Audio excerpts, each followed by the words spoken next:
So Playfair Group is one of several Lanark County Adopt a Road groups established to try and control parsnip along county roads so that we can avoid the use of chemical control methods, spraying.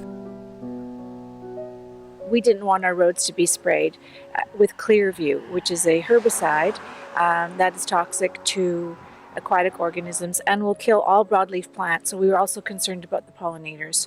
Our only choice, if we didn't want our roadside to be sprayed, was to form a group and actually adopt the road, which we did. And we called our group the Playfair Group. We live in Playfairville. We wanted the county to play fair with us.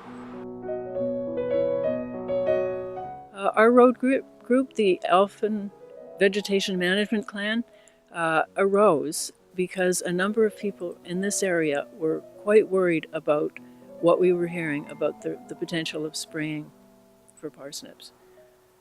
And many of us were worried about the effects of the sprays, much more than we were worried about the effects of the parsnips.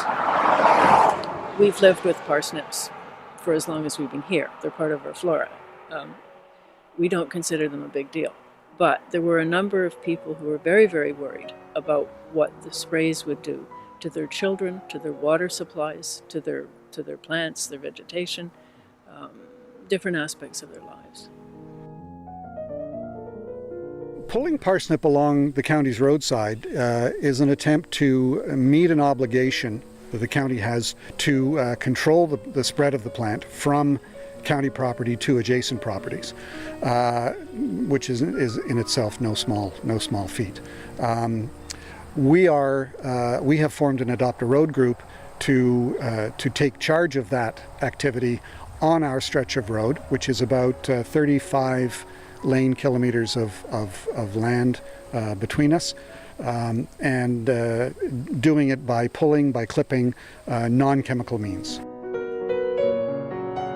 What the parsnip does, it's a biennial plant. It grows a rosette the first year and a flower stalk and seeds the second year. It's during the formation of the flower stalk and the flowering process that the plant is toxic. The rest of the time it's utterly harmless. It's a garden vegetable. I grow parsnips in my garden. I grow them out for the 2 years because I save the seed, and very, very occasionally I get a bit of a rash from them.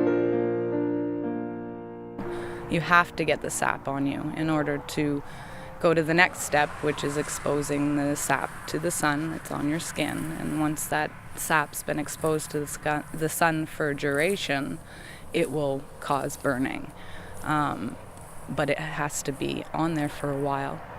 The only time that I've ever gotten a burn was because I didn't wash up afterwards. We call it wild parsnip. Poison gives it a bad connotation. We also have done some roadside planting whereby we have taken out parsnip at particular areas completely and added pollinator-friendly plants, planted pollinator-friendly plants, such as asters, goldenrod, columbine, and whatnot.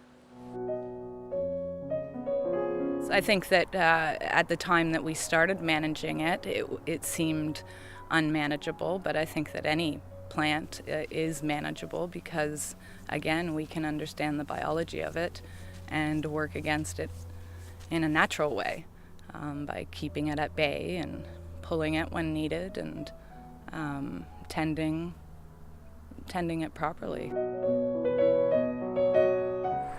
The crux of the issue is the attempt to control wild parsnip. And when you look at a field such as the one behind me that is absolutely choked with parsnip, you wonder if that's even humanly possible.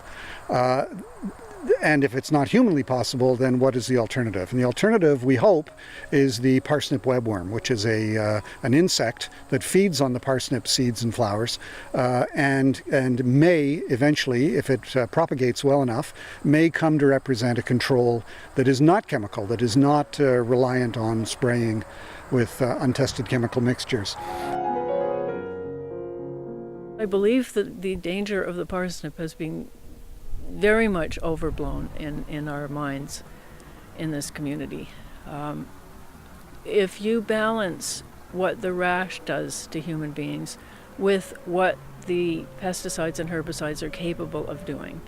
And the big ones for them are cancer and cognitive problems in children. If you balance those two, to me, it's no contest. The rash is relatively trivial, with all due respect to people who have serious rashes, they do occur.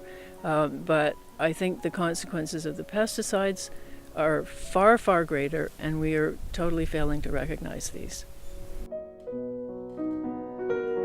I would like the county to deal with wild parsnip in a more natural way by working in balance with nature. We know how the plant operates. Our native plants are way too valuable to be spraying our roads with something so unknown. And it seems to be doing quite a good amount of damage in the areas that it's been sprayed to our native plants. I'd like to see the county go forward naturally. The seed bank for this plant is so vast in the county already that it's here. It's never going to be eradicated. But if they wanted to do more manual pulling and non-chemical control, we would be happy to offer advice on best practices. We'd be happy to assist in any way we can.